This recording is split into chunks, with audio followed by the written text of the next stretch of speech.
सिंधुदुर्ग जिल्हा परिषद आणि पंचायत समिती निवडणुकीच्या पार्श्वभूमीवर उद्या बुधवार दिनांक 28 जानेवारी रोजी दुपारी 3 वाजता कणकवलीत मुख्यमंत्री देवेंद्र फडणवीस यांची भव्य जाहीर प्रचार सभा होणार आहे.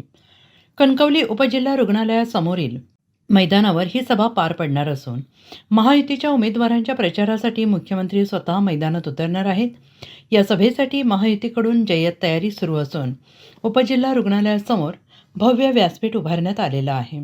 या सभेला मुख्यमंत्री देवेंद्र फडणवीस यांच्यासह भाजप प्रदेशाध्यक्ष रवींद्र चव्हाण, राष्ट्रवादी काँग्रेसचे प्रदेशाध्यक्ष सुनील तटकरे, माजी मुख्यमंत्री तथा खासदार नारायण राणे, उद्योगमंत्री उदय सामंत, पालकमंत्री नितेश राणे, आमदार दीपक केसरकर आणि आमदार निलेश राणे यांच्यासह महायुतीचे अनेक दिग्गज नेते उपस्थित राहणार आहेत.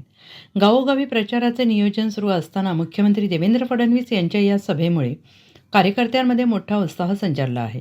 तरी सभेला महायुतीच्या सर्व पदाधिकारी आणि कार्यकर्त्यांनी उपस्थित राहावे असे आवाहन प्रभाकर सावंत यांनी केले आहे.